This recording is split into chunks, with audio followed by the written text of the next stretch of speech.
चलिए, कल की क्लास में किसी को कोई डाउट तो नहीं? Recording in progress. Okay,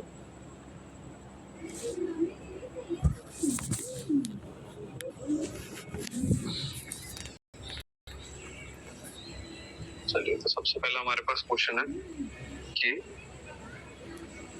Hyun Sang visited India and became student at Takshila University. क्या ये बात ठीक है? Hyun Sang भारत देश का दौरा करते हुए तक्षशिला यूनिवर्सिटी का स्टूडेंट बना था।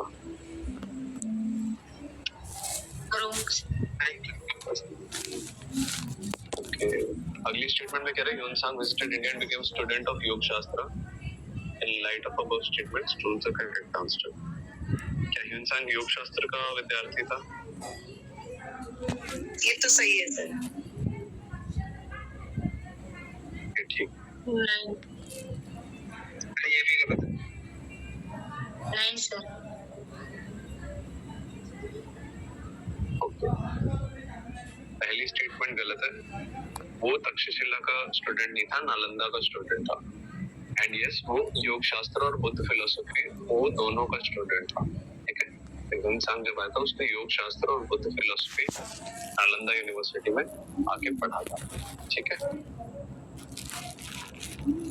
which of the following universities is ancient India attained celebrities the seat of both Brahminical and Buddhist learning during the time of Siddha Nagarjuna? Nagarjuna के समय पे ब्राह्मणिकल और बुद्धिस्ट स्टडी का जो एक इम्पोर्टेंट स्थान था, महत्वपूर्ण स्थान था, वो इसमें से कौन है? नालंदा, तक्षशिला, धर्मज्ञ और श्रीधन्य कटक। Option D. और कोई?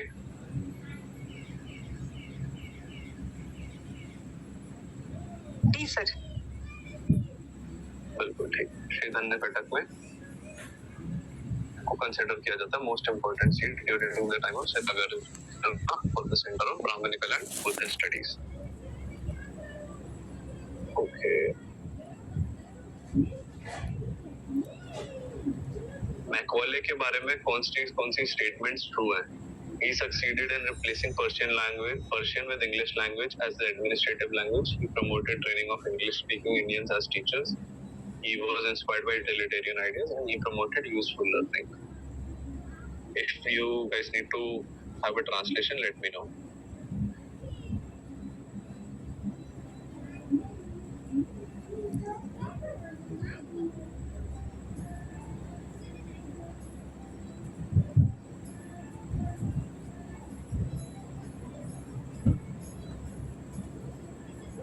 No one? Sir option A. Option A नहीं।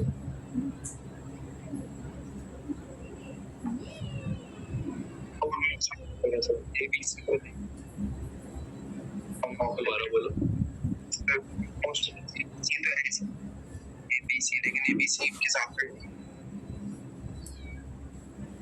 सर ऑप्शन बी का मीनिंग एक बार बता दीजिए, सी वाले। वह उपयोगितावादी विचारों से प्रेरित थे। Option number C, he was inspired by utilitarian ideas, उपयोगितावादी। और ऑप्शन डी में कह रहा है यूजफुल लर्निंग, यानी उन्होंने उपयोगी शिक्षा को बढ़ावा दिया।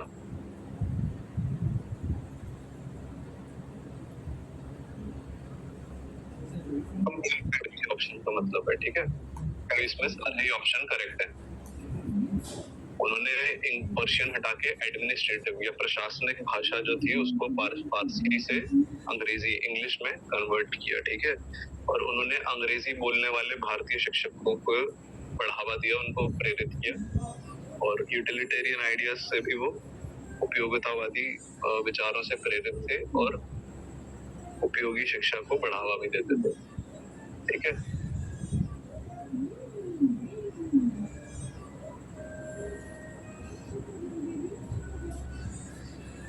ये तो मेरे ख्याल सिंपल ये सारे बता सकते हैं। शिक्षा, कल्प, छंद में मांस किससे मैच करेगा? कौन सी डोमेन से? शिक्षा किससे मैच करता है?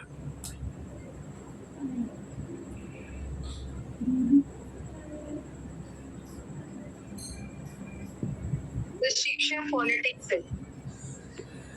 ठीक है, कल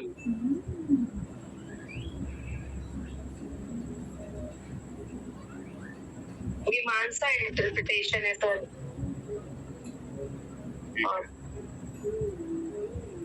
शिक्षा फोनेटिक्स, कल्प रिचुअल्स, छंद मैट्रिक्स, कितना वर्ड का मैट्रिक्स है, और मीमांसा यानी इंटरप्रिटेशन। इसके अलावा दो और कौन से होते हैं हमारे विषय?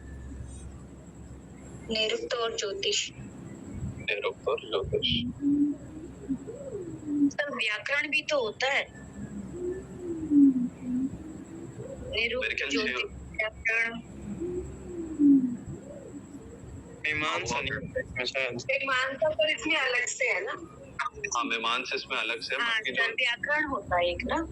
हाँ, बाकी 6 जो उसके क्या बोलते हैं इनको, वेदांग मेरे ख्याल, राइट? वेदांग। हाँ। सर वेदांग। हाँ, 6 वेदांग होते हैं हमारे। तो शिक्षा, कल्प, छंद, निरुक्त, व्याकरण और ज्योतिष, ये 6 वेदांग होते हैं। Okay, oriental learning institutes of in India from the following are. Orient निम्नलिखित में से भारतीय प्राच्य शिक्षण संस्थानों का चयन करें। तो सबसे पहले Asiatic society, Madras Sanskrit college, Tezpur university और मिथिक सोसाइटी। प्राच्य शिक्षण संस्थान। Sir A answer. हाँ सर, ए बी डी। बिल्कुल ठीक, option number A B D. Asiatic society, Madras Sanskrit college and mythic society. ठीक है।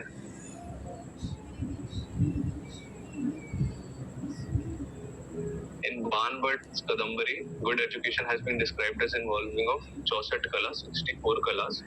Among these 64 kalas, which of the following subjects were included? Only arts and singing, painting. एक second मैं साथ साथ translate भी बता देता हूँ। केवल गायन और चित्रकला जैसी कलाएं, arts such as singing and painting. अगले में कह रहा है only arts and vocational courses, केवल कला और व्यवसायिक पाठ्यक्रम। फिर सी में कह रहा है arts, vocational courses and medicine, यानी कि व्यवसायिक पाठ्यक्रम और चिकित्सा कला। और लास्ट कह रहा है arts, vocational courses, engineering, medicine, mathematics, science and many other options. कला, व्यवसायिक पाठ्यक्रम, इंजीनियरिंग, चिकित्सा, गणित, विज्ञान और अन्य विषय। D sir. D option. D.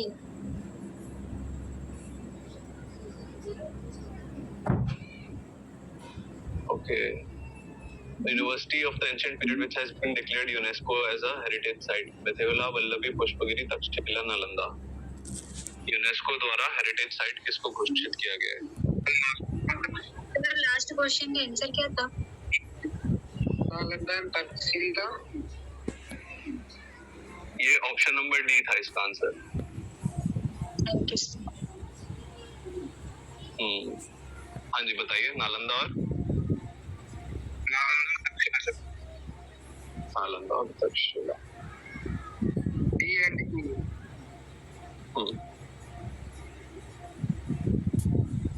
Okay, very important question. इस टॉपिक पे भी बन के घूम फिर के क्वेश्चन आता रहता है। ग्रॉस एनरोलमेंट रेशो, इसका फॉर्मूला पूछ रहा है, क्या होता है? Number of enrolments in higher education upon total. एक second guys, give me a second. आप स्क्रीन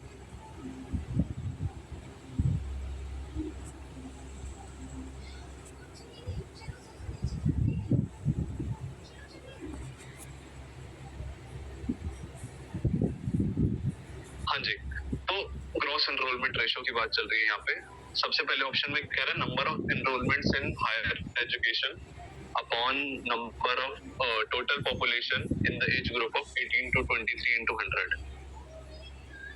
पहला ऑप्शन ये है।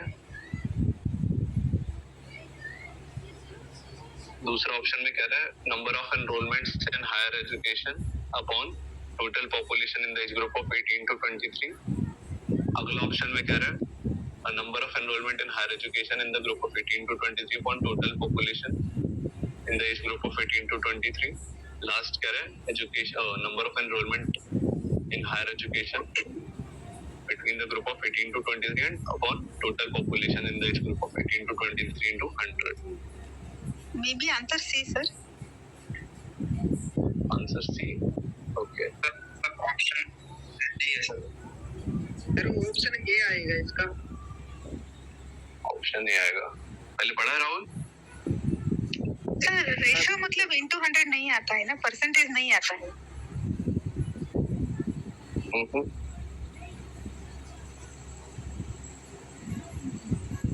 Not necessary. जो ग्रॉस एनरोलमेंट रेशियो का फॉर्मूला है that is number of enrolment in higher education, यानी एक साल के अंदर टोटल उच्च शिक्षा के अंदर कितने नामांकन किए गए हैं. ठीक है, नामांकन यानी एनरोलमेंट किए गए हैं, उससे एज का कोई लेना देना नहीं है, मगर जिससे हम डिवाइड करेंगे अपॉन हम एवरेज जो एज ग्रुप लेके चलते हैं हायर एजुकेशन में जो एनरोल कर रहे हैं, तो टोटल पॉपुलेशन किसकी ली जाती है between as group of 18 to 23, जो 18 से 23 साल के बच्चे हैं इनटू 100. इससे कैलकुलेट किया जाता है ग्रॉस एनरोलमेंट रेशियो GER. ठीक है, ये फॉर्मूला है.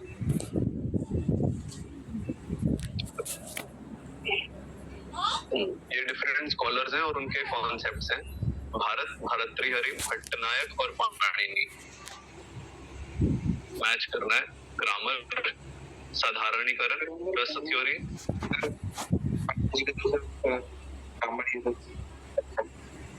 पाणिनि जी का तो ग्रामर है, ये तो सिंपल है. बाकियों का बताओ. रस थ्योरी है भारत का. भारत का रस थ्योरी है. ओके, भर्तृहरि का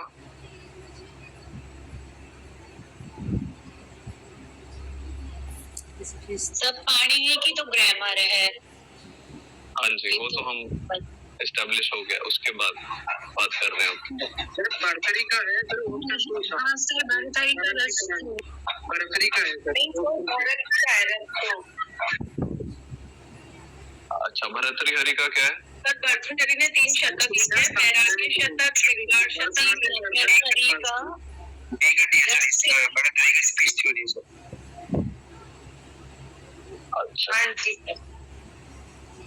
बिल्कुल ठीक. भर्तृहरि का क्या है? Speech theory. भरत का है रस थ्योरी. भट्टनायक ने क्या दिया? साधारणीकरण यानी सिंप्लीफिकेशन की जो एक फिलोसफी, और पाणिनि जी ने हमको ग्रामर की फिलोसफी, ग्रामर के बारे में कॉन्सेप्ट दिया.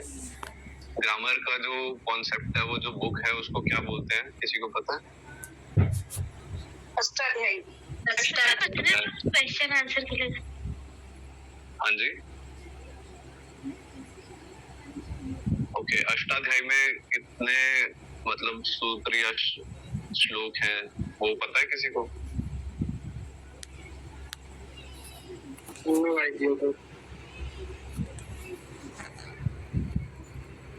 करो गूगल फटाफट.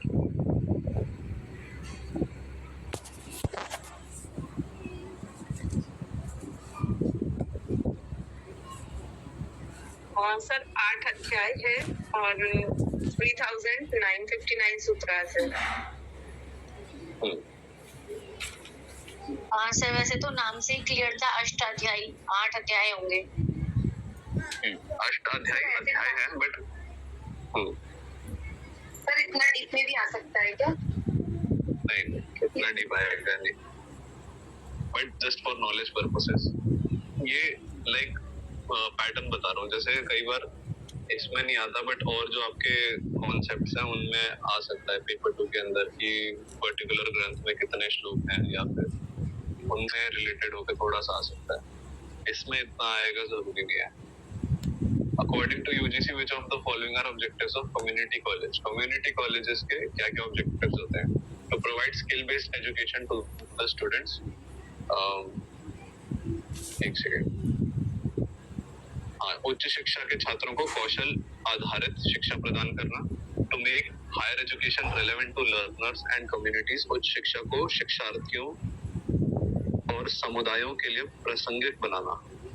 फिर कह रहा है to provide vertical mobility for pursuers of higher education, यानी उच्च शिक्षा प्राप्त करने वालों के लिए ऊर्ध्वाधर गतिशीलता प्रदान करना।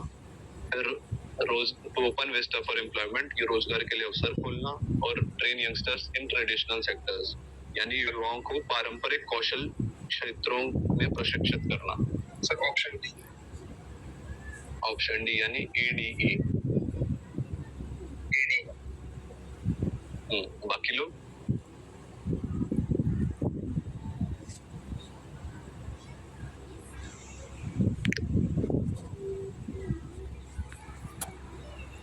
कोई भी नहीं। D sir. सर ये इसका क्या मीनिंग है, to open vista of employment? रोजगार के लिए अवसर खोलना। इसमें जो आंसर रहेगा सबसे पहला है हमारा स्किल बेस्ड एजुकेशन को हायर एजुकेशन में, हाँ ABC होगा। To provide skill based education to students of higher education, to make higher education relevant to the learners and communities, and to provide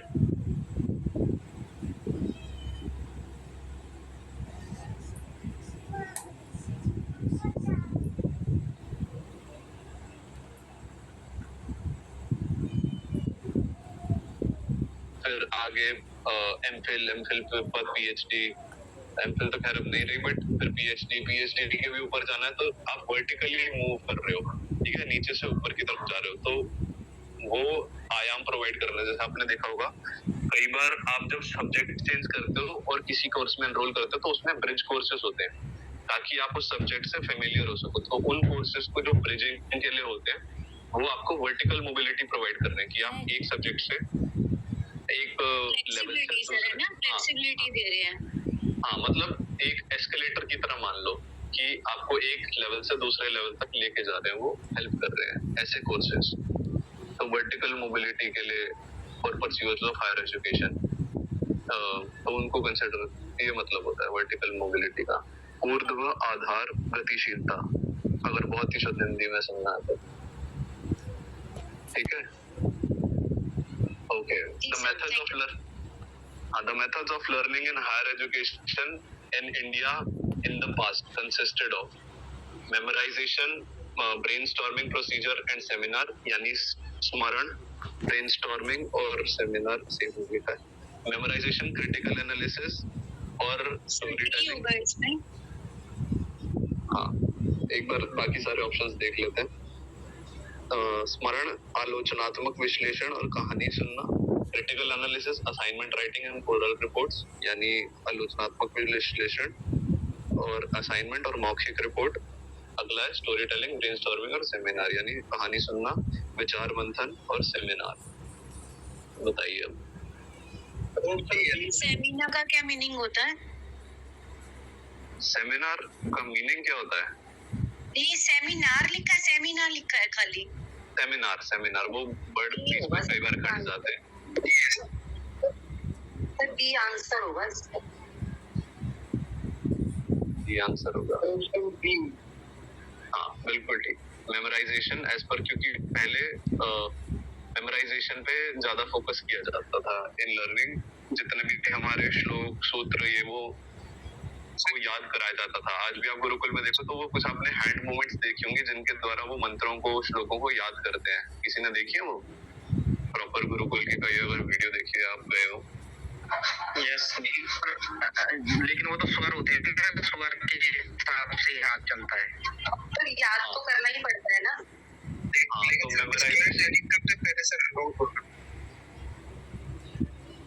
समझ नहीं आया मुझे क्या बोला। सर वो तो स्वर होते हैं ना, स्वर में ऊपर स्वर जाएगा या नीचे स्वर जाएगा, उस हिसाब से बोलते हैं वो हाथ से। हाँ, मतलब मेनली वो मेमोराइजेशन के लिए भी हेल्प करती है वो टेक्निक। हाँ सर, वो स्वर याद हो जाएगा ना कि इस स्वर में दीर्घ बोलना है या नीचे बोलना है, वो वाला उनकी जबान से जो दीर्घ बोलना है या कम बोलना है, वो चीज उनके हाथ से होती है। फिर क्रिटिकल एनालिसिस जाता है, यानी आलोचनात्मक विश्लेषण के ऊपर। क्रिटिकल एनालिसिस चलता था, पूरा उपनिषद आपको ये मिलेगा, प्रश्न उत्तर, फिर स्टोरी टेलिंग, जितना भी हमारा ज्ञान था वो स्टोरी टेलिंग के फॉर्म में होता था। सारी हमारी साइंटिफिक फेनोमेनॉन्स को आम जनता के लिए एक स्टोरी टेलिंग फॉर्म में वो किया जाता था। Assignment as such oral reports होती नहीं थी।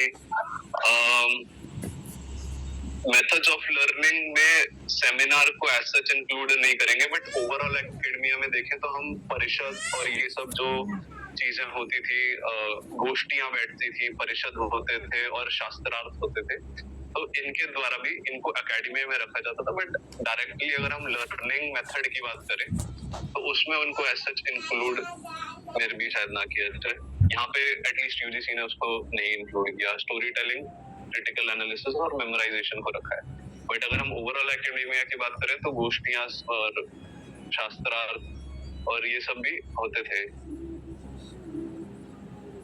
सर शास्त्रार्थ क्रिटिकल एनालिसिस में ही आ जाता होगा। कह सकते हैं, बिल्कुल।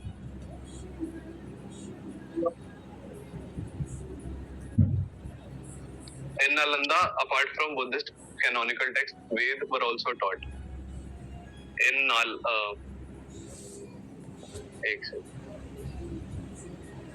नालंदा में बौद्ध धर्म के प्रामाणिक ग्रंथों के अलावा वेद भी पढ़ाए जाते थे, पहला कथन।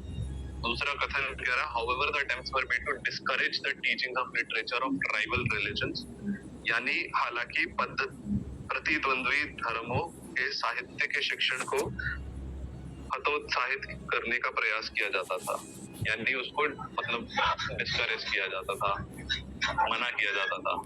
स्टेटमेंट सही है सर, सेकंड गलत है।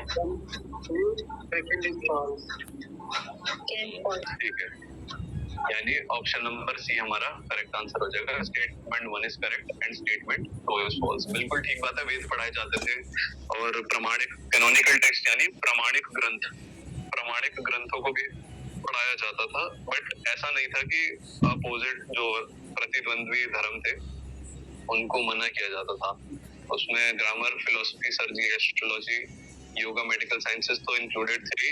बाकी जो अन्य धर्म भी थे उनको भी पढ़ाया जाता था, ऐसा डिस्करेज नहीं करते थे। Which of the following has been described as Magna Carta of Indian education system? 338 ठीक है, एजुकेशन डिस्क्रिप्टर 1854, उसका नाम वुड्स डिस्पैच भी है। ठीक है, चार्ल्स वुड ने दिया था। Given below are the statements. The first digital university in India has been established in Kerala. पहला डिजिटल विश्वविद्यालय केरल में स्थापित है। India's first defense university is situated in the state of Haryana. Bharat का पहला रक्षा विश्वविद्यालय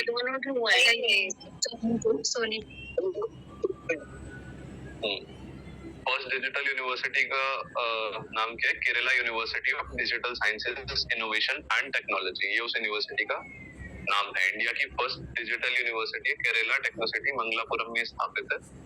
उसके अलावा the Indian national defence university established in 2013 by Ministry of Defence at Binola village, Gurugram district of Haryana.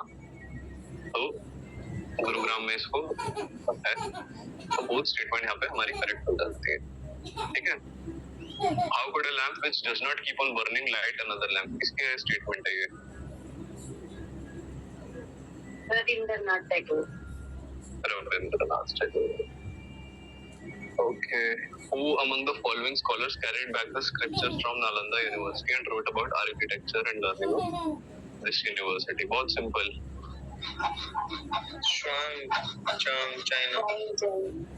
China वाला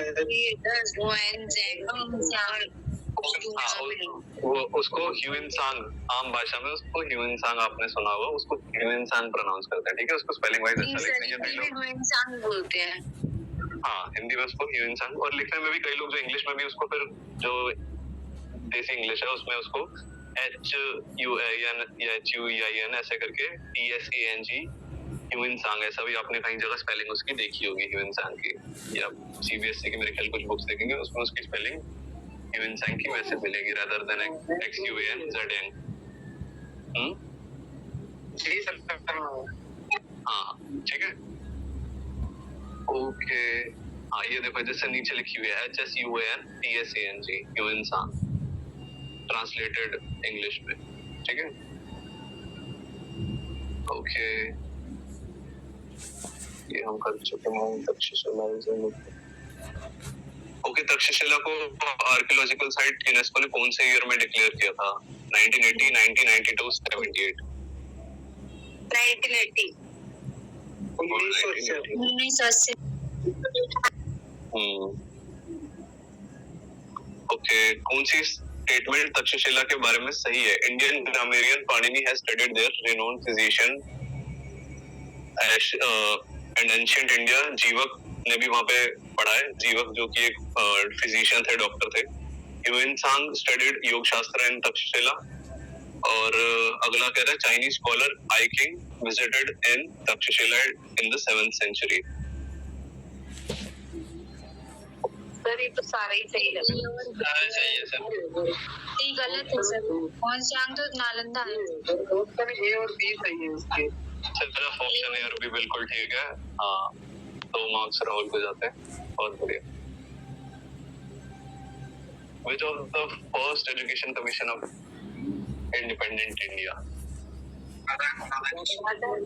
कृष्ण कमीशन। राधा कृष्ण कमीशन। अच्छा ठीक है। The National Portal for Trainers and Assessors, an initiative by National Skill Development Corporation, is called Nalanda, Vikrama, Takshashila. Which of the following was recommended by Hunter Commission? Abolition of higher education of India in India, अर्थात भारत में उच्च शिक्षण का उन्मूलन, restricting women entry into college, college में महिलाओं का प्रवेश पर प्रतिबंध, participation of private enterprises in higher education यानी उच्च शिक्षा में निजी उद्यम की भागीदारी, प्राइवेट यानी जो प्राइवेट कॉर्पोरेशन, प्राइवेट बॉडीज होती हैं गवर्नमेंट से अलग, encouraging establishment of more and more public universities in rural India, ग्रामीण भारत में अधिक से अधिक सार्वजनिक विश्वविद्यालयों की स्थापना को प्रोत्साहित करना। सी लग रहा है।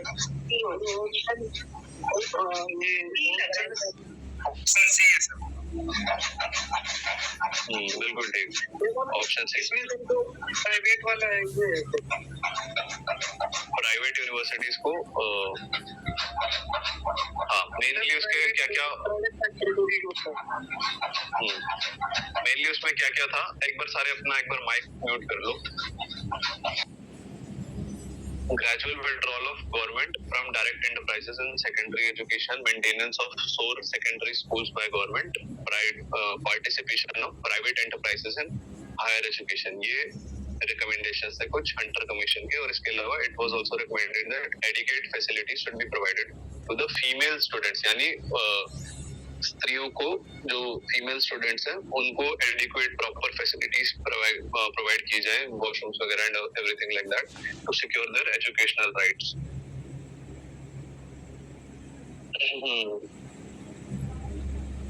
Students are presented. Okay mathematics पे कौन सी ट्रीटीज है? न्याय सूत्र, सांख्य कारिका, सांख्य प्रवचन सूत्र, सल्व सूत्र। Sir D.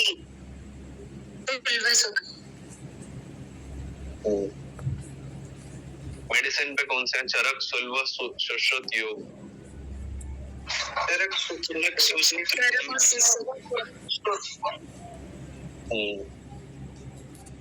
Which of the following ancient places of higher learning developed in connection with temples and became centers for community life in the place where they were situated? मंदिर से कौन जुड़े हुए थे और ऐसे स्थानों में परिवर्तित हो गए जहाँ पे समाज रह रहा है और लर्निंग सेंटर्स बन गए वो, यानी उच्च शिक्षा के स्थान बन गए? बनारस, उदंतपुरी, जगदला, नवदीप, कांची। बनारस तो है, कांची भी है। ए, बी एंड डी, ठीक है। Which of the following ancient universities developed in the connection of Bihars? Bihar के कंपेयर कनेक्शन में कौन सी यूनिवर्सिटीज बनी थी? नालंदा, तक्षशिला, उदंतपुरी, वल्लभी, नवदीप।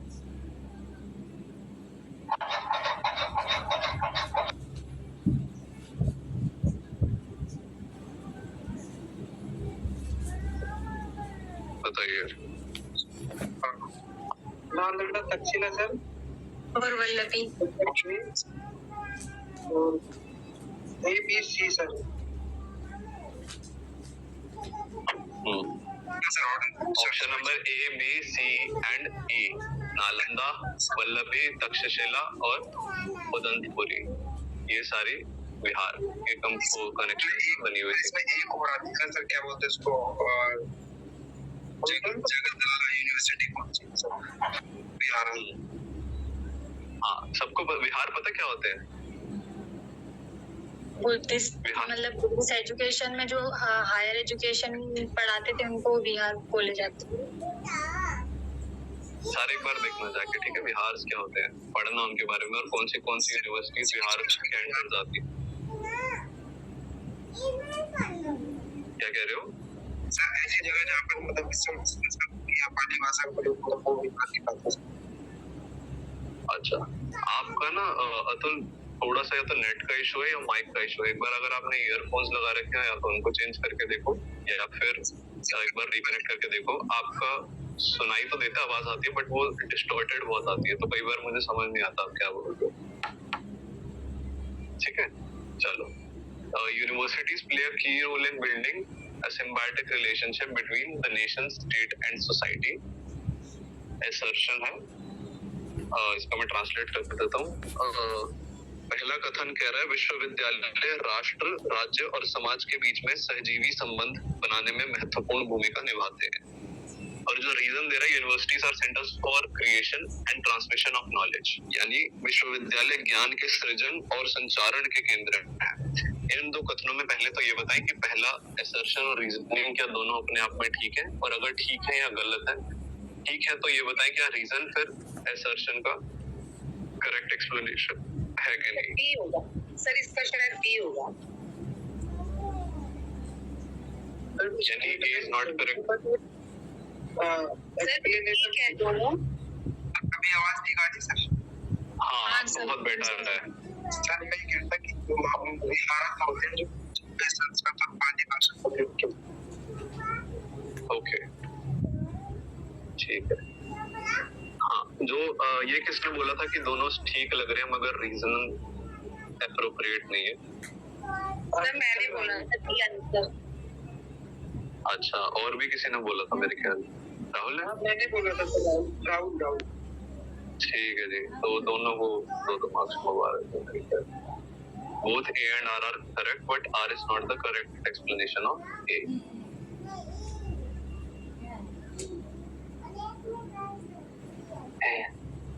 ओके, अच्छा, जो हमारे भारतीय, इस क्वेश्चन को लेने से पहले हमारे जो भारतीय संस्कार होते हैं वो कितने संस्कार दिए जाते हैं? कितने संस्कारों की बात की गई है? 16 संस्कार होंगे। अच्छा, उसमें से अगर हम, क्योंकि हायर एजुकेशन पढ़ रहे हैं, तो सिर्फ ज्ञान या ज्ञान परंपरा से रिलेटेड कौन से संस्कार होते हैं? सर यज्ञोपवीत और समापवर्तन। यज्ञोपवीत ज्ञान से एजुकेशन से रिलेटेड कैसे है? तभी होती है ना, तभी होता है। Officially he is eligible to live in gurukul. अच्छा, अरे यज्ञोपवीत एक परंपरा होती है जो, जैसे जब स्टूडेंट पढ़ाई पूरी कर लेता है तो जब वो बाहर समाज में जाता है अपने गुरुकुल को छोड़ के, तो वो एक तरह से एक संस्कार किया जाता है उसको। अच्छा, और क्या क्या होते हैं? यज्ञोपवीत पहले होता है सर, पढ़ाई के बाद गुरुकुल में ही हो जाता है। सर यज्ञोपवीत शुरू में होता है, बाद में नहीं होता है, इन्होंने गलत बताया है। गलत बोला वो, सही।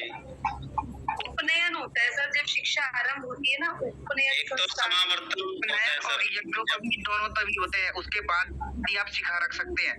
वेद का पाठ आप तभी कर सकते हैं जब आपका यज्ञोपवीत संस्कार हुआ हो, नहीं तो आप वेद ही नहीं पढ़ सकते जब तक आपका यज्ञोपवीत नहीं हुआ है। एक समावर्तन होता है सर, जिसको पहले गुरुकुल में वेद ही पढ़ाया जाता था। ठीक है, चलो अगला समावर्तन बता रहा था कोई, समावर्तन के बारे में बताएं क्या होता है? समर्थन जब सर अपनी एजुकेशन समाप्त हो जाती है, घर पे आ जाते हैं ठीक है। और इसके अलावा क्या होता है? किसी ने उपनयन बताया था, मेरे ख्याल तरनदीप जी ने उपनयन के बारे में बताया। सर वो शिक्षा आरंभ होती है उपनयन संस्कार में ना।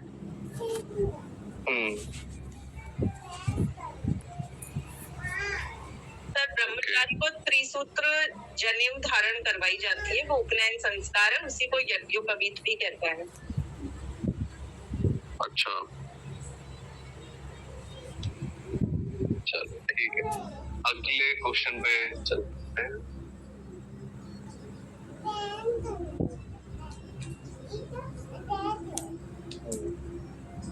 ओके, इनमें से सेंट्रल यूनिवर्सिटीज कौन सी हैं?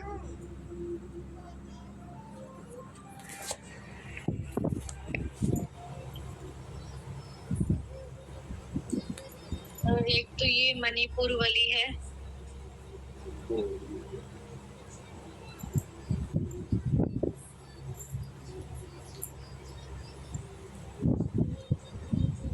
ऑप्शन सी है सर इसमें। ठीक है, देख लेते हैं। चलो, सेंट्रल यूनिवर्सिटीज जो है वो एक तो नागालैंड यूनिवर्सिटी है और सिक्किम यूनिवर्सिटी है और मणिपुर यूनिवर्सिटी है। ठीक है, ये हमारी 3 सेंट्रल यूनिवर्सिटीज हैं। ओके, अब क्योंकि हम हायर एजुकेशन पढ़ रहे हैं और पुराने हायर एजुकेशन सिस्टम्स में कुछ हमारे डिफरेंट फिलोसफीज भी इंक्लूड करके क्वेश्चन बन के आ सकते हैं, जो कि आपके पेपर 2 में भी दर्शनों के अंदर आता है। एक कॉन्सेप्ट है स्यादवाद, ये कौन से दर्शन का है? जैन दर्शन। बहुत अच्छे, किसने बताया? सर रचना। बहुत बढ़िया। न्यायवाद किस में होता है? सर ये भी जैन में ही होता है। सप्तभंगी न्याय। और अनेकांतवाद किस में होता है? ये भी जैन दर्शन में ही होता है। ये भी जैन दर्शन होता है। तो ये कुछ टर्म्स हैं जो जैन दर्शन के अंदर उसके दर्शन को एक्सप्लेन करते हैं। ठीक है, फिलोसफीज इसी पे बेस्ड है, ये different characteristics of Jain philosophy है। ठीक है, और क्या क्या होता है जैन फिलोसफी में, कोई बताएगा? उनके जो प्रेक्षा ध्यान इसकी मेन मेडिटेशन टेक्निक है। अभी पिछली बार प्रेक्षा ध्यान पे क्वेश्चन बन के आया था, देखा था किसी ने? हाँ जी सर, आया था प्रेक्षा ध्यान का। प्रेक्षा ध्यान पे क्वेश्चन बन के आया था, उसमें होता है ना आर्द्र रौद्र ध्यान। ठीक है, चलो आगे चलते हैं। In Upanishadic age, Maithili became prominent seat for Brahmanical system of education. It was named as Vidisha, Videha, Nyaya Sutra और Vadahi.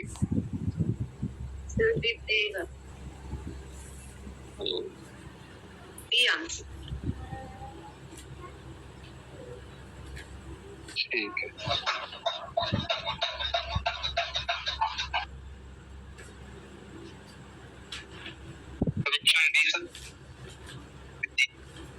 हाँ, ऑप्शन बी विधेय आएगा इसका। ठीक है, अच्छा, लॉ से कौन से रिलेटेड है?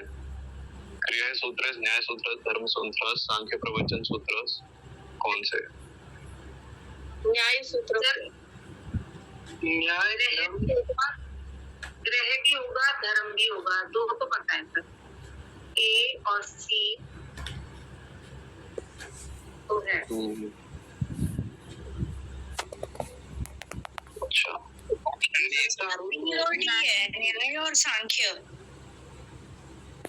न्याय और सांख्य लॉ से रिलेटेड है? दोबारा सोचो। सर नहीं, ग्रह और धर्म तो मुझे पक्का पता है, दो तो है। बिल्कुल ठीक है। अच्छा, वल्लभी विश्वविद्यालय कहाँ पे है? उसका स्थान कहाँ पे है? गुजरात में है। भावनगर गुजरात। भावनगर गुजरात। किसके लिए जाना जाता है वल्लभी यूनिवर्सिटी को? स्पेशलाइजेशन के साथ। बौद्ध धर्म के लिए। ठीक है, कोई हाँ जी बताइए। नहीं सर, कुछ नहीं। अच्छा, कोई स्कॉलर्स पता है वल्लभी यूनिवर्सिटी के?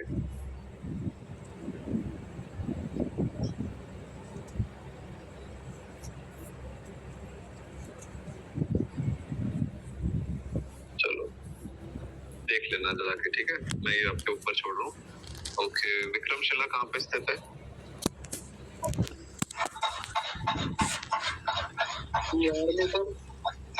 ओके, फाउंडर कौन है विक्रमशिला का? राजा धर्मपाल थे। राजा धर्मपाल। अच्छा, धर्मपाल। और यहाँ स्पेशलाइजेशन क्या था यहाँ का पढ़ाने का, एजुकेशन का? तंत्र वज्रयान शाखा पढ़ा का मतलब विशेष तांत्रिक बुद्धिज्म, ठीक है, सिंपल महायान था तांत्रिक। सर। हाँ, और महायान के लिए फेमस था, कर्मकांड के लिए फेमस था, ठीक है। इसमें हमने पहले भी पढ़ा था, क्वेश्चन में आता है, इसके अंदर कॉलेजेस थे, 6 कॉलेजेस थे, ठीक है। हाँ जी, पूछो, क्या पूछ रहे थे? सर ये वज्रयान के लिए नहीं था क्या? मेरे को ज्यादा डिटेल नहीं पता, हो सकता है, बट मैंने जो बुक्स में देखा वो महायान में मेंशन लिखा गया विक्रमशिला का। ऐसा हो सकता है कि उसमें और भी स्कूल ऑफ थॉट पढ़ाते गए हो, तो अगर आपको इंटरनेट पे मिलता प्लीज डू शेयर, ठीक है। I am keeping it open for you guys, search and share with each other कि वज्रयान था कि नहीं था। और अगर आपने कहीं सोर्स में पढ़ा तो please just click a photo, share that source.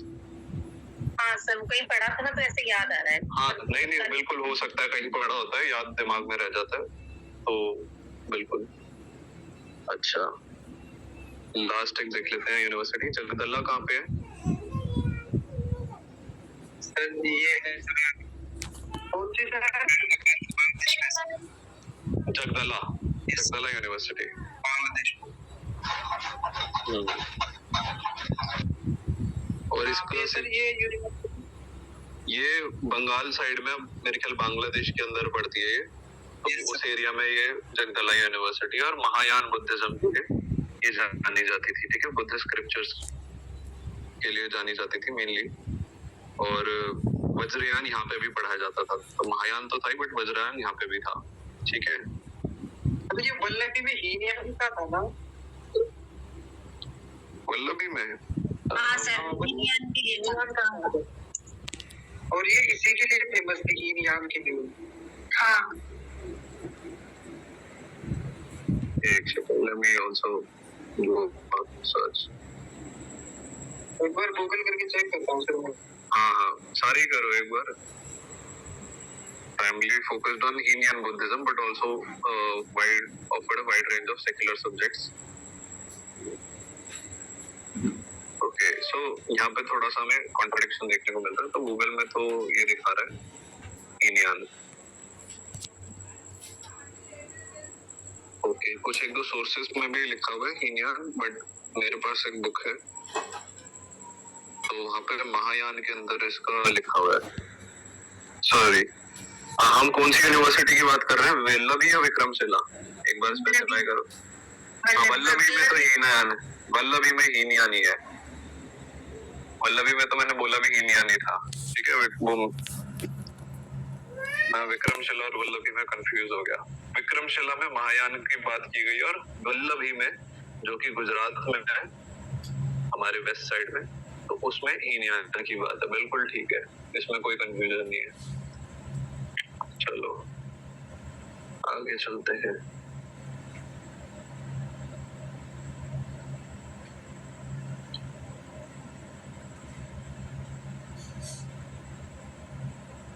अच्छा, नादिया भी एक यूनिवर्सिटी है, उसको ऑल्टरनेट नेम किसी को पता है क्या है? दूसरा नाम नादिया यूनिवर्सिटी का।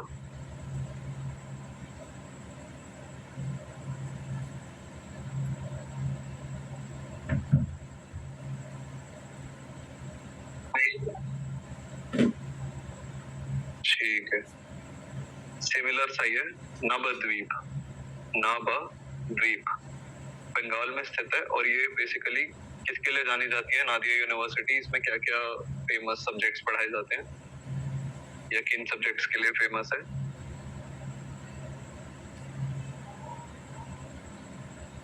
भारतीय शिक्षा प्रणाली के लिए। बाकी सारी भी भारतीय ही है, विदेशी कौन सी है? नहीं मतलब संस्कृत पद्धति फारसी। अच्छा, मतलब चलो मैं और स्पेसिफिक होके पूछता हूँ, इसमें एक दर्शन पढ़ाया जाता था, वो कौन सा दर्शन था? न्याय शास्त्र। न्याय शास्त्र, बिल्कुल ठीक।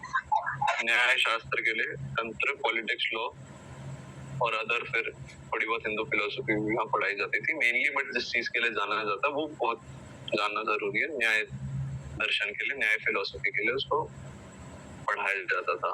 ओके, एक बार क्वेश्चन भी देख लेते हैं। नाम क्या बताया आपने दूसरा नादिया का?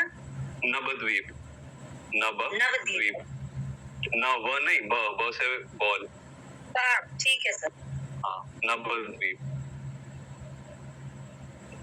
Okay, the ancient system of education in India included education of which of the following ancient texts? Ved, Brahman, Upanishad, Dharma Sutra.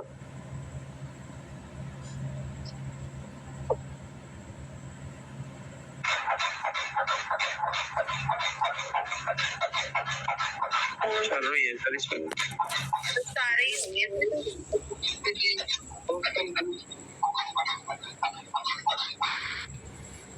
अच्छा, ठीक है।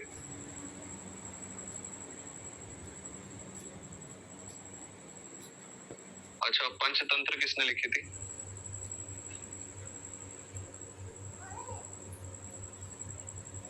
विष्णुदत्त। सत्य शर्मा। Sir confusion. अच्छा, कोई 2 या 3 ऐसे स्कॉलर्स के नाम बताएं जो कि जिन्होंने हमारे भारतीय ज्ञान परंपरा में, इंडियन नॉलेज सिस्टम में मैथमेटिक्स की फील्ड के अंदर काम किया है। कोई भी 3।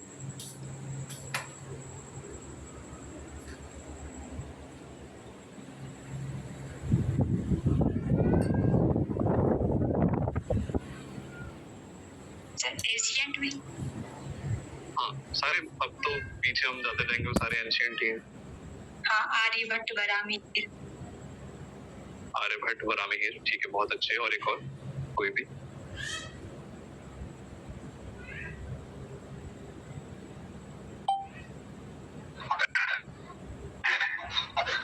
भास्कराचार्य का भास्कर शूद्र। हाँ, ठीक है। और उनके कोई ग्रंथों के नाम पता है जो उन्होंने दिए भास्कराचार्य ने?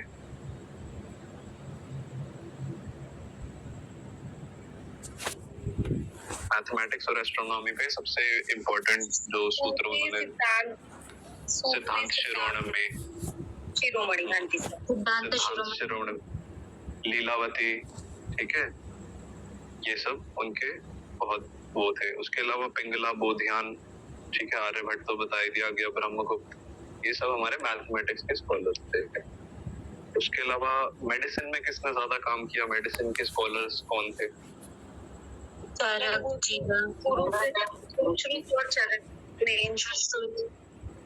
ठीक है, चरक बता दिया, जीवक बता दिया, सुश्रुत बता दिया, 3 बता दिए। और बताओ। ठीक है, पतंजलि जी को भी ले लिया। और बताओ, आजकल एक बुक आयुर्वेद में बड़ी पॉपुलर सी चलती है, उनके भी ऑथर का नाम ले सकते हो।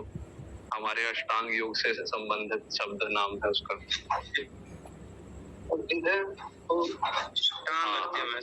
अष्टांग हृदय किसने दिए?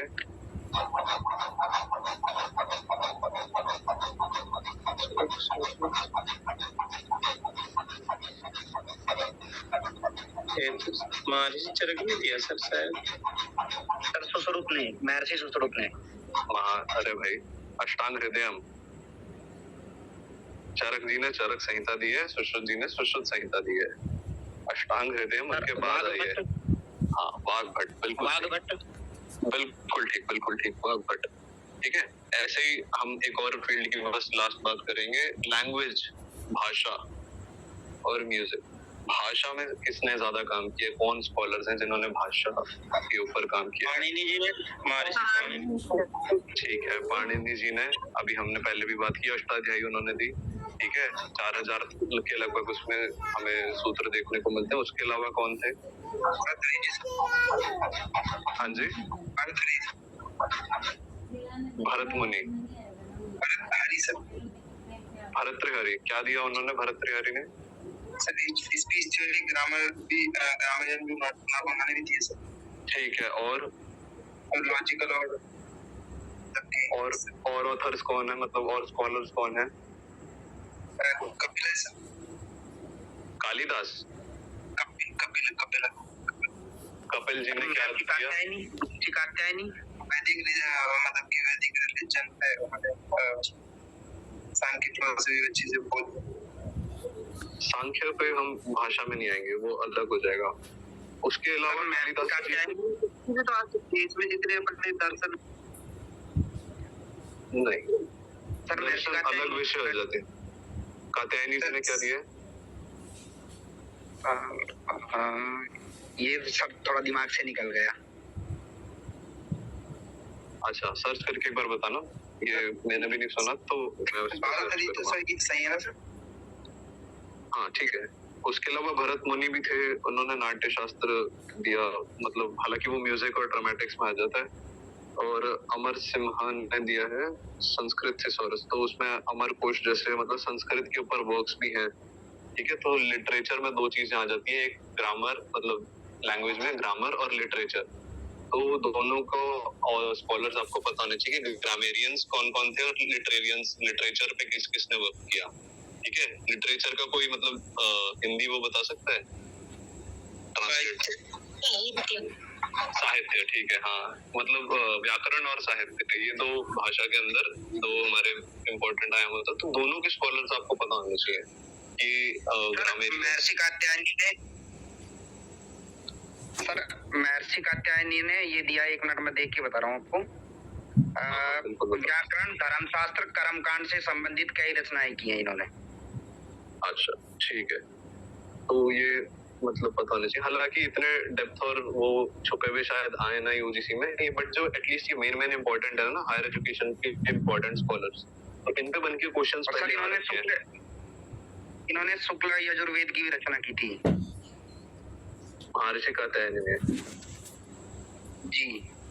और ग्राह्य सूत्र, प्रतिहार्य सूत्र जैसे धार्मिक ग्रंथ भी लिखे।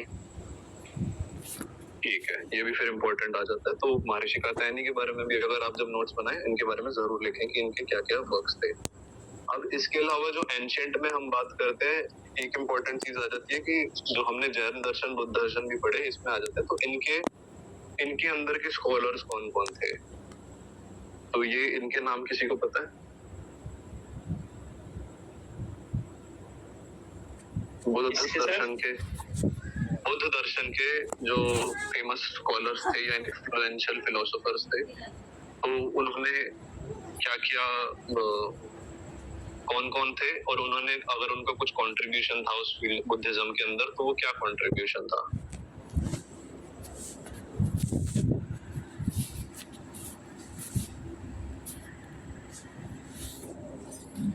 चलो मैं आपको फिर ये आयाम छोड़ दे रहा हूँ, एक टॉपिक जो इस पे आप मतलब ये एक ब्लाइंड स्पॉट है जिस पे आप लोग काम करें कि जो भी आपने दर्शन पढ़े हैं या स्कॉलर्स पढ़े, वो उन दर्शनों के स्कॉलर्स कौन कौन है और उनका कंट्रीब्यूशन क्या है। मैं बस एक दो का just to give you an idea मैं बता देता हूँ। जैसे बुद्ध दर्शन के अंदर नागार्जुना का आपने नाम सुना होगा, ये सर नो?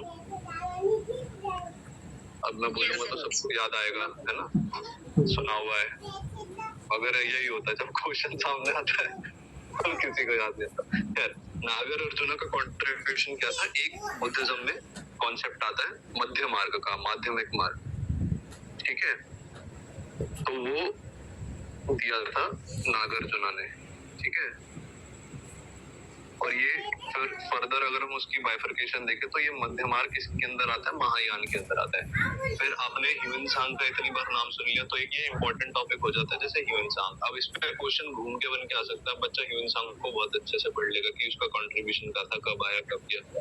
क्वेश्चन ये आ सकता है कि भाई ह्यूएनसांग की एजुकेशन में इंडिया में किसका कंट्रीब्यूशन रहा, तो वो रहा शिलाभद्र, ठीक है, नालंदा में वो थे और ह्यूएनसांग की एजुकेशन में उनका बहुत रोल था, महायान के वो एक्सपर्ट थे, ठीक है। ऐसे वसुबंधु, भाविवेक, ये अलग अलग स्कॉलर्स रहे हैं बुद्धिस्ट फिलोसफी के अंदर। ऐसे कुछ जैन के भी आप जान लें तो वो अच्छा रहेगा, ठीक है। अब इसके अलावा थोड़ा मैं जो सामने क्वेश्चंस है ना, ये सिंपल ही है, ज्यादा मुश्किल नहीं है, तो आपके पास पीडीएफ आएगी। आई थिंक हम एम्पल क्वेश्चंस डिस्कस कर चुके हैं। अब मैं आपसे एक टॉपिक वाइज ओवरऑल जो क्वेश्चंस बन के आ सकते हैं ना, वो डिस्कस कर रहा हूँ, ठीक है। तो प्री इंडिपेंडेंस की अगर हम बात करें तो सबसे पहला एक्ट एजुकेशन में है, pre independence, not post independence, कौन सा है?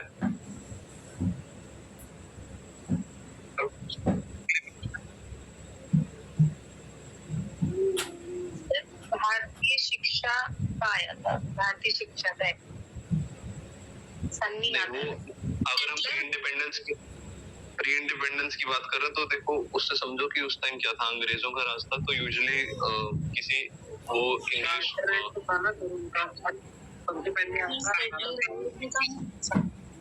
बिल्कुल ठीक, मेरे ख्याल राहुल ने बोला चार्टर एक्ट सबसे पहले आया था 1813 में, ठीक है।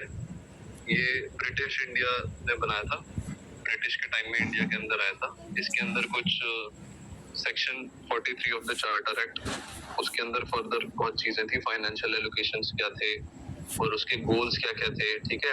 Improvement of literature, encouraging Indians for English and promoting scientific temperament of knowledge. मतलब इस टाइम में फिर जो आप कह लो पाश्चात्य फिलोसफी, जो साइंस की definition according to the west थी, जिसमें एम्पेरिकलिज्म, आपने अगर रिसर्च अच्छे से पढ़ी हो तो एक होता है पॉजिटिविज्म और पोस्ट पॉजिटिविज्म, तो उसमें एक कॉन्सेप्ट आता है ऑब्जेक्टिविटी सब्जेक्टिविटी, एम्पेरिकलिज्म का, जिसमें जिस चीजों को गुणवत्ता या क्वांटिटी वाइज मेजर किया जा सके उसी को रियलिटी कंसिडर किया जाता था, जिसको हम मेजर नहीं कर सकते उसको साइंटिफिक नहीं कंसिडर किया जाता। तो this kind of all the scientific temperament during that time came towards came to India. Otherwise उससे पहले जो हम लॉजिक को या विज्ञान को अप्रोच करते थे, तो वो जो हमारे भारतीय दर्शन थे, न्याय और वैशेषिक के अनुसार ही हम वैशेषिक में जैसे एटॉमिक थ्योरीज थी कि तत्व मीमांसा और वो सब, तो उसके हिसाब से हमारा साइंस की डेफिनेशन जो थी वो और ब्रॉड थी, मेटाफिजिकल भी थी, नॉट ओनली जस्ट फिजिकल। तो ये सारे कुछ चेंजेस थे। उसके अलावा अगर हम सबसे लेटेस्ट की बात करें तो सबसे लेटेस्ट जो हम पॉलिसी है वो कौन सी है? NEP 20। अच्छा, और अगर एजुकेशन पॉलिसी के बारे में बात करें इन टर्म्स ऑफ ये, तो वो सबसे पहले कब आई थी? ये सर पॉलिसी ऑफ जो 1986 कमीशन ने दिया 86 में, 1986 थी या 1968 थी? 1960 सबसे पहले सर 1968 तक, उसके बाद 1986 तब सर वो थी नेशनल पॉलिसी। 2020 में ये हो रहा है। 3 बार हुई है। अच्छा, कोई चलो इतने कॉन्वर्सेशन के बाद कोई भी एक बच्चा मुझे वो 3 सीक्वेंस में विद ईयर बता दे। 1968, 1986 और 2020 नाम के साथ। 1968 में पॉलिसी का नाम क्या था?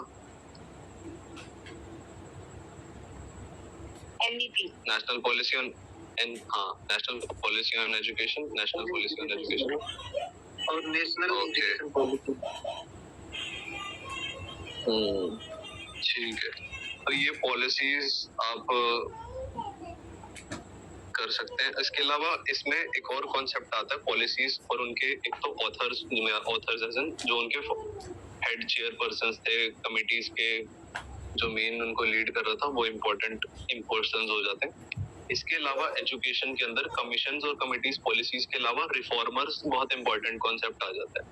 तो हमारे जो इंडियन एजुकेशन के अंदर रिफॉर्मर्स हुए वो बहुत इंपॉर्टेंट कॉन्सेप्ट बन के आ जाता है। तो इफ आई आस्क यू कि किसी को कोई बता सकता है रिफॉर्मर्स कौन कौन थे?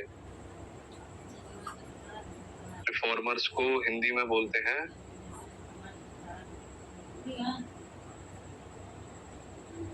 सुधारक। एजुकेशन को सुधारने का काम किस किसने किया?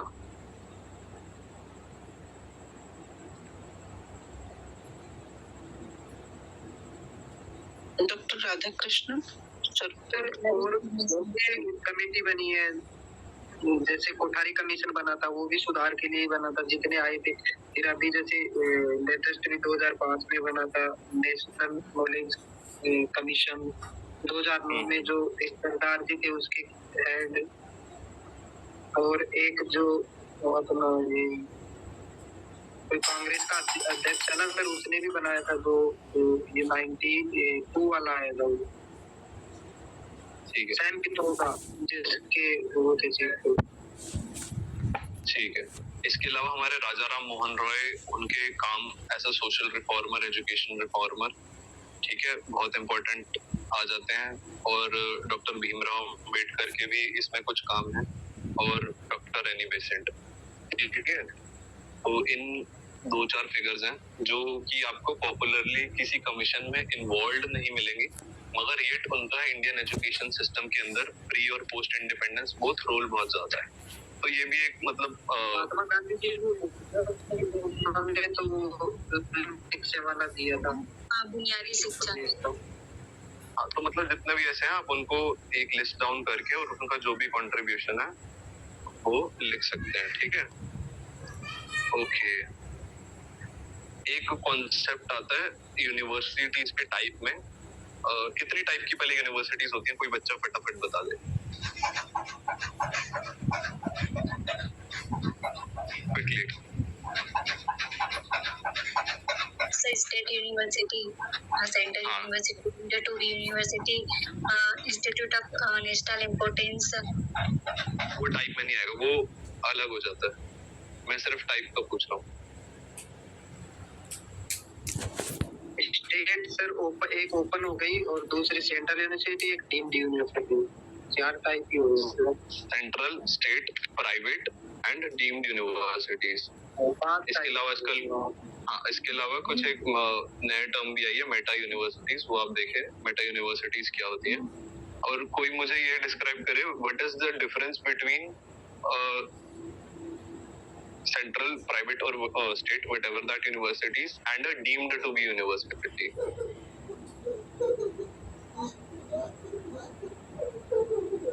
डीम्ड टू बी यूनिवर्सिटी वो होती है जो किसी एक पर्टिकुलर सब्जेक्ट में बहुत अच्छा परफॉर्मेंस कर रही है, तो जो गवर्नमेंट ऑफ इंडिया रहती है वो उसको एक एडिशनल और ज्यादा मतलब इम्प्रूवमेंट करने के लिए, अच्छा रिजल्ट देने के लिए उसको deemed to be university nominate करती है, जिसके लिए उनको अलग से फंड वगैरह या कुछ अलग से कुछ राइट्स भी प्रोवाइड करती है, जैसे फैकल्टी वगैरह के द्वारा ए ग्रेड दिया जाता है ना, वो डीम्ड टू बी यूनिवर्सिटी। ठीक है, एक बार इस पे अच्छे से और सर्च करें क्या होती है, आपको क्लैरिटी के साथ इसका डिफरेंस पता होना चाहिए। एक क्वेश्चन इस पे ब्लाइंड स्पॉट से घूम फिर के बन के आ सकता है कि पहली डीम्ड टू बी यूनिवर्सिटी कौन सी थी, किसी को पता है? तो ये थी इधर ऐसा नॉर्थ ईस्ट में है, मेरे को नाम याद नहीं आ रहा कौन सी थी। नहीं, ज्योग्राफिकली बता रहा हूँ, गलत जा रहे हो।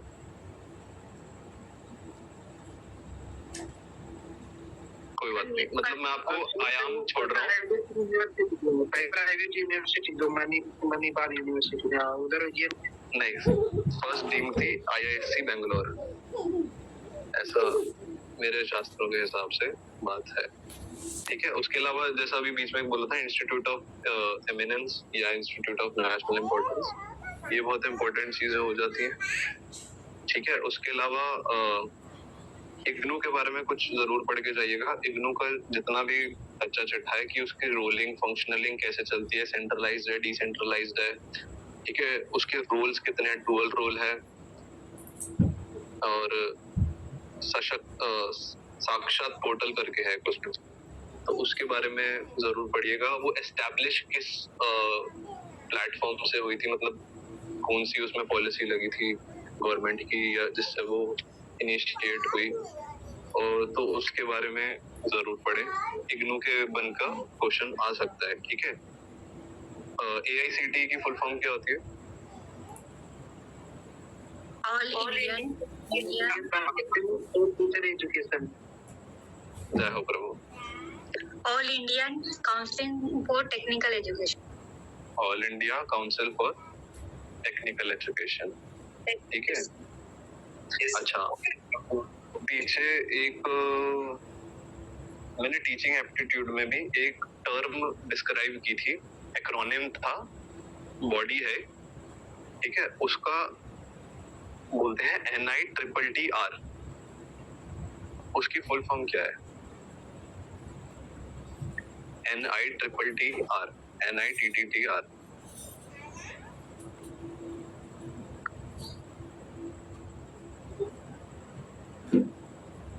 National institute of technical teacher training and research.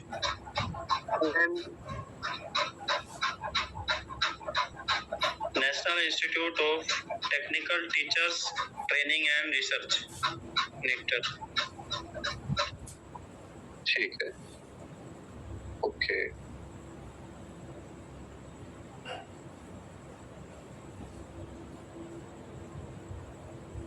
सक्षम एक पोर्टल है, इसकी फुल फॉर्म क्या है और ये किस चीज के लिए है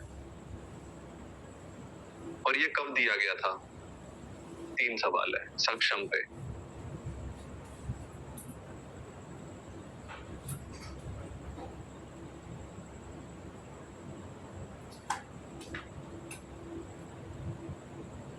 आप गूगल बाबा का इस्तेमाल कर सकते हो, मेरी क्लास में उस पर कोई रोक टोक नहीं है, ठीक है।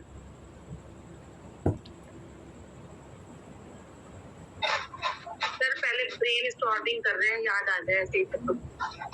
करो करो, बिल्कुल।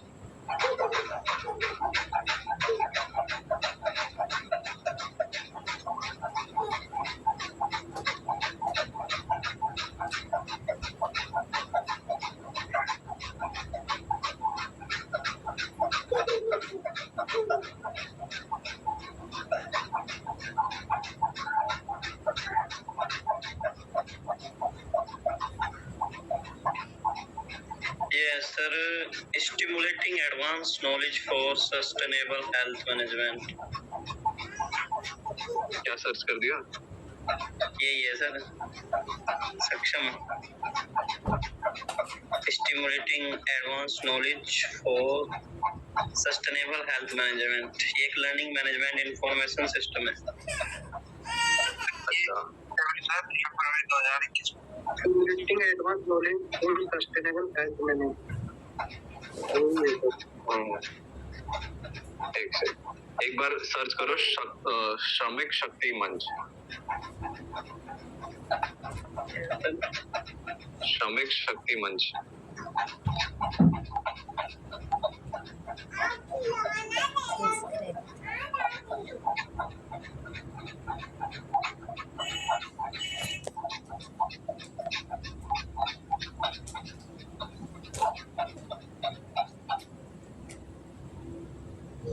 ये आ गया सर। हाँ ठीक है, अब मैं एक हिंट दे रहा हूँ, now you can read this. ये एक जॉब पोर्टल है जो कि वर्कर्स को उनके स्किल के साथ मैच करके इंडस्ट्री राइट जॉब्स प्रोवाइड करता है। श्रमिक शक्ति मंच इसकी फुल फॉर्म है, फरवरी 2022 में दिया गया था। अब ये किस टॉपिक के अंदर मैं आपको बता रहा हूँ, तो गवर्नमेंट ने काफी सारे इनिशिएटिव्स और पॉलिसीज निकाल रखी है, जैसे national skill policy, national skill qualification framework, ठीक है, प्रधानमंत्री कौशल विकास योजना, ये सारी अलग अलग, और नॉर्थ ईस्ट के लिए अलग कौशल विकास योजना अप्रैल 2022 से है। फिर श्रेयस क्या है, scheme for higher education youth and employment and skills. तो स्ट्राइव है, फिर एक skill strengthening for industrial value enhancement, फिर संकल्प है skill education and knowledge awareness for livelihood and promotion. ऐसे there are different skill development efforts by the government. ये सारे आपको पता होने चाहिए। एक लिस्ट आपके पास इनकी होनी चाहिए जिसमें जितने भी गवर्नमेंट ने initiatives apart from policies but are the actual ground level initiatives that are being exercised by the government, जो सरकार ने योजनाएं चला रखी हैं, उनके बारे में उनकी लिस्ट, जो इसका फायदा आम जनता उठा रही है। सिर्फ वो कागज पे नहीं है और वो नीतियां नहीं है, वो योजनाएं हैं जो कि प्रैक्टिस में है, ठीक है। वो आपको पता होनी चाहिए, कब आई थी, किस बारे में है, किन किन तबके के लोगों के लिए है, किन लोगों को उसका फायदा हो रहा है और कब से वो शुरू हो चुकी है, ठीक है। ये कुछ चीजें आपको हायर एजुकेशन में पता होनी चाहिए। उसके अलावा कुछ नीति आयोग से बन के भी कई बार ऐसा क्वेश्चन देखा गया, तो नीति आयोग से बन के क्वेश्चन आ सकता है। और आपका सबसे इम्पोर्टेंट कॉन्सेप्ट है नेशनल एजुकेशन पॉलिसी 2020। हाँ, सुन लो। सबसे ज्यादा हॉट टॉपिक है। आप प्लीज माइक अनम्यूट कर लीजिए, जो भी है। मैं अगर फ्रीडम देता हूँ क्लास में माइक अनम्यूट करने की, तो इतनी रिस्पेक्ट कीजिए कि आप माइक दोबारा म्यूट कर लें, ठीक है? अच्छा, मैंने कल एक आपको काम दिया था HECI का ढूंढ के लाने के लिए। कितने बच्चों ने उस पर सर्च किया HECI?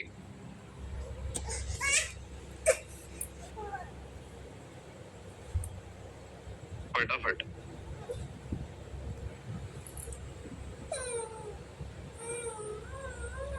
सर ये higher education commission of India है, जिसमें AICTE और UGC ये सब इकट्ठे के एक बॉडी बनेगी। ये सब में और कौन है? हाँ सर, एक का नाम नहीं याद है।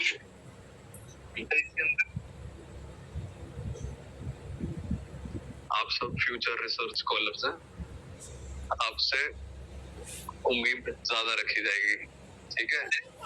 मेडिकल और लीगल एजुकेशन वगैरह को छोड़ के बाकी सब आ जाएंगे। ठीक है। एजुकेशन ऑफ इंडिया जब हम बात करते हैं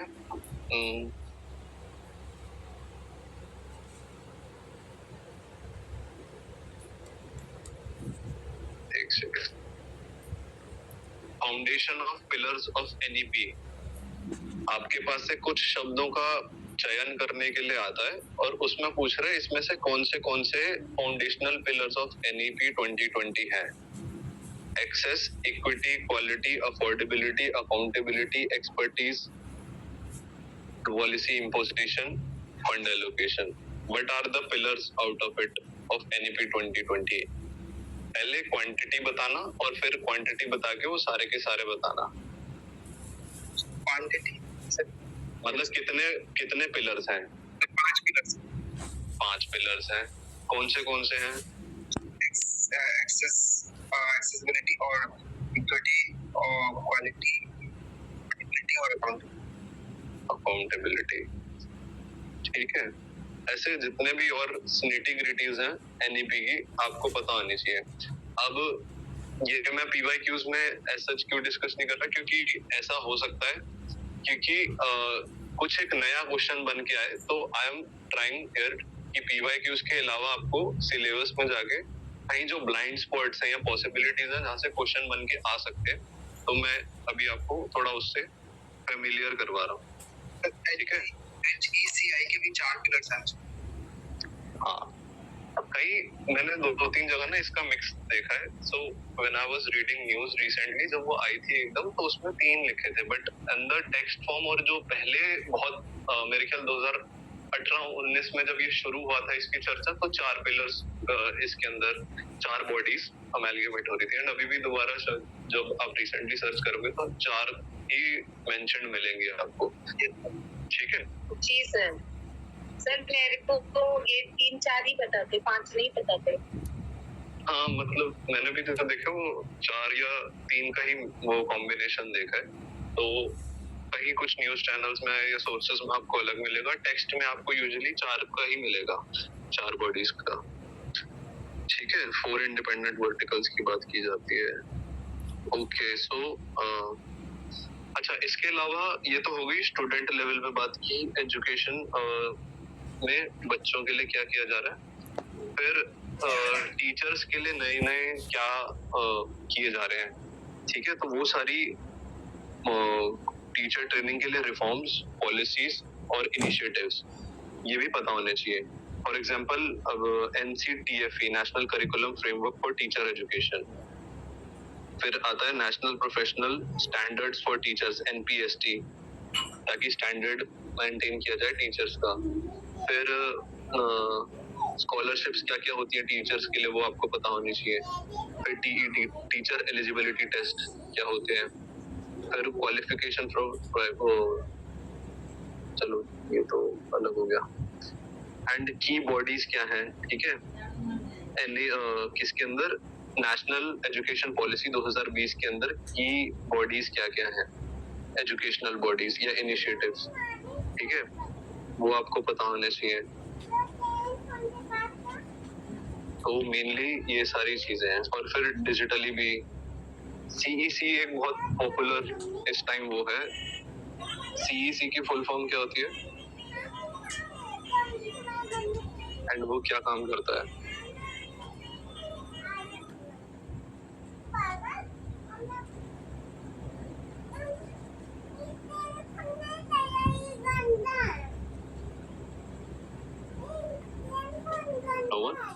CEC, consortium for educational communication, ठीक है, टीवी प्रोजेक्ट है, यूजीसी ने स्टार्ट कर रखा है और इसके ICT का यूज करके, इंफॉर्मेशन एंड कम्युनिकेशन टेक्नोलॉजी का यूज करके लर्निंग नीड्स को मीट किया जाता है, ठीक है। सो इस पे रिवर्स क्वेश्चन बन के आ सकता है, mention an initiative which is working since 1983 to bridge the gap between educational needs of college and university students using ICT। तो उसमें CEC का नाम आ जाएगा कंसोर्टियम फॉर। ऐसे ही एयरनेट है, education and research network, e Pathshala, EPG Pathshala, virtual learning environment, Sashakt portal, national education alliance technology, NEAT जिसको बोला जाता है, फिर सारांश आ जाता है, Shala Siddhi, E Acharya, annual refresher programme in teaching, digital infrastructure for knowledge sharing, Diksha का बहुत फेमस है, ठीक है। दीक्षा पे पहले भी हमने 2-4 क्वेश्चन देखे जो आ भी रखे हैं PYQs में, तो दीक्षा एक बहुत इंपॉर्टेंट कॉन्सेप्ट आ जाता है। फिर निष्ठा, national initiative for school heads and teacher holistic advancement, बच्चों और टीचर को साथ में होलिस्टिक एडवांसमेंट के लिए अगर कोई इनिशिएटिव के ऊपर प्रश्न आए तो निष्ठा आता है, ठीक है। फिर ये पूछ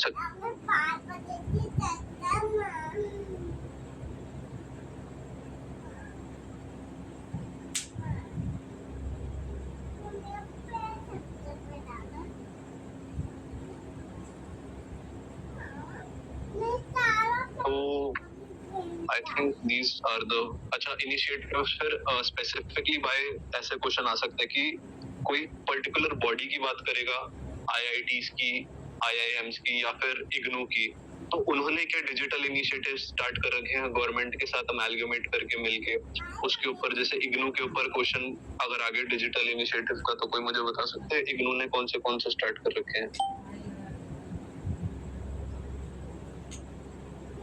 अभी मैं नाम लूंगा, आप सबको याद आएगा, बट अभी मैं क्वेश्चन फॉर्म में पूछ रहा हूँ, देखो किसी को याद नहीं आ रहा।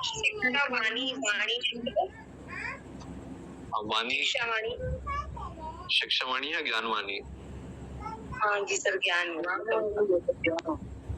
ठीक है। ज्ञानवाणी, ज्ञान दर्शन, ज्ञान धारा और ज्ञान कोश, ये हमारे इंस्टीट्यूशनल स्पेसिफिक इनिशिएटिव्स हो जाते हैं ICT के अंदर एजुकेशन की फील्ड में, ठीक है।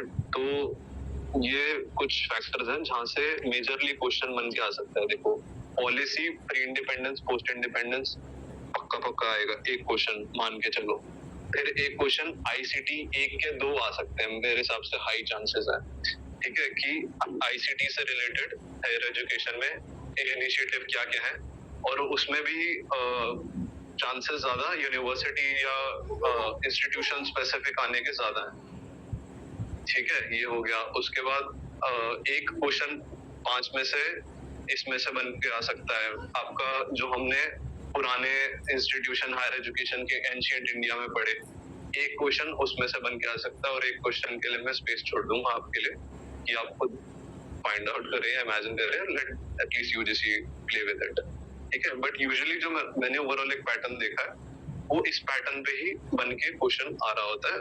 1 और question may be plus minus will be here and there, और 5 के शायद 6 क्वेश्चन आ जाए हायर एजुकेशन से, because out of all the 10 units this is the only important unit which includes general awareness, current affairs, ठीक है। और किसी यूनिट में इतना स्टैटिक नॉलेज में आपका काम चल जाएगा, but this is the only unit जिसमें आपके general awareness regarding the policies आपको पता होनी चाहिए अगर कुछ भी लेटेस्ट न्यूज आ गई। इसलिए मैंने आपको HECI के बारे में भी बता दिया था करने को। तो I think we are past, काफी टाइम हो गया। किसी का कोई डाउट, प्रश्न?